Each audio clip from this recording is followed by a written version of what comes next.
Vampiro à Máscara é um RPG de mesa cujo cenário nos apresentou diversos personagens marcantes. E a história desse cenário não está presente apenas nos livros de RPG.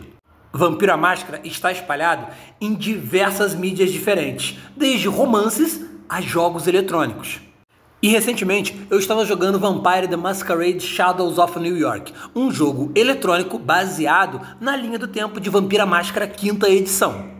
E aqui jogamos com Julia Sovinsky, uma representante do clã La Sombra em Nova York. Mas não é dela que eu vim falar aqui. Eu vim falar de uma outra personagem que aparece no jogo, Catherine Wise, que seria o disfarce da personagem que eu quero falar nesse vídeo, Ekaterina, a Sábia, ou a Agitadora de Praga, que eu conheci em um outro jogo eletrônico lá nos anos 2000.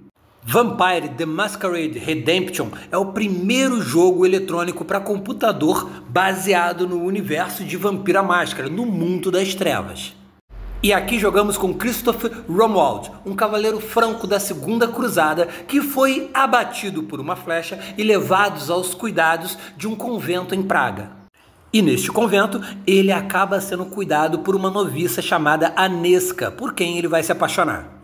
Quando ele já está bem cuidado, ele descobre que a cidade é atormentada à noite por criaturas deformadas que parecem demônios. E ele resolve enfrentar essas criaturas invadindo o covil delas, uma mina de prata que existe ali em Praga. E ali ele enfrenta todas essas criaturinhas deformadas que na verdade são carniçais de uma tizimice.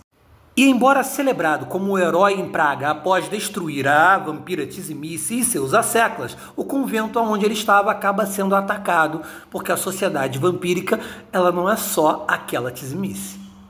Ele então é banido do convento pelo arcebispo da igreja local e ele é colocado para poder defender a cidade à noite. Mas é óbvio que o heroísmo de Christoph não passou desapercebido por todos os vampiros locais.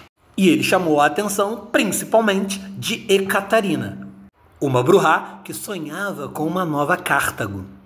Cartago, na lore de Vampiro à Máscara, é um império norte-africano que rivalizava com Roma, onde os Brujah construíram uma sociedade em que vampiros e humanos viviam em harmonia.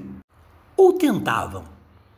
Ekaterina ela vai abraçar Christoph antes que os outros clãs o façam, e aí Christoph, apesar de lamentar a perca da sua alma, já que havia se tornado um vampiro, ele vai seguir Ekaterina e o seu sonho de recriação de uma nova Cartago, onde vampiros e humanos vivessem em harmonia. Depois desse jogo, eu só fui ouvir falar de Christoph de novo no romance do clã Gangrel, os romances de clã que vieram alguns traduzidos para cá, para o Brasil, e infelizmente não foram continuados pela Devir. Mas aí eu falei aqui demais do Christoph e estou deixando passar a falar da protagonista desse vídeo, que é a Ekaterina. Ekaterina vivia em Praga e ela quase foi abusada por 2 mercenários contratados por Ventruz.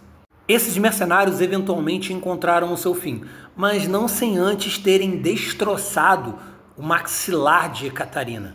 Quebraram a mandíbula dela de uma forma que a medicina da época não tinha como curar. Tanto que uma das características da fisionomia de Ekaterina é justamente cobrir o maxilar desfigurado. Catherine vai ser abraçada em 1150 por um Brujah. Maruel é um Brujah que acredita em todo aquele sonho de Cartago e ele vai ficar impressionado com Ekaterina. Impressionado com o seu espírito inabalável, mesmo depois daquilo que tinha quase acabado de acontecer com ela. Durante a Idade das Trevas, Ekaterina vai se juntar aos revoltosos anarquistas durante a famosa Revolta Anarquista e mais tarde ela vai se juntar ao Sabá.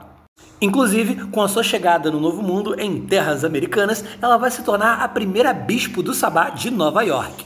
Mas ela acaba tendo vários problemas com o arcebispo Sabá, que é a mesma coisa com o príncipe da Camarilla, só que para o Sabá é um arcebispo, Francisco Polônia, um La Sombra. O Polônia representava para ela justamente aquilo que o Sabá estava se tornando, algo bastante político, muito parecido com o que a própria Camarilla era. Ela estava vendo o Sabá agora como um veículo político e não mais como algo que movimentasse uma verdadeira revolução ideológica. E Polônia acabava representando a antiga opressão dos anciões que fez com que acontecesse lá na Idade das Trevas a revolta anarquista. Em 1969, durante a Pala Grande, um Ritai Sabá que acontece nas vésperas do Dia de Todos os Santos, ela foi desafiada por um La Sombra pelo cargo de bispo. E após vencer o desafio, ela acaba sendo atacada pela Mão Negra, um monte de assamitas antitribo e La Sombras. Mas ela é salva pela toreador Ivete Krupinski. E ela acaba ficando em torpor de 1969 até 1996. O detalhe aqui é que a Ivete não faz a mínima ideia do porquê salvou Ekaterina. Ela nem conhecia Ekaterina. Após o ataque todo, ela simplesmente pegou o corpo de Ekaterina e arrastou para a segurança. Ela nem sabia quem estava salvando e até hoje nem a própria Ekaterina sabe quem a salvou.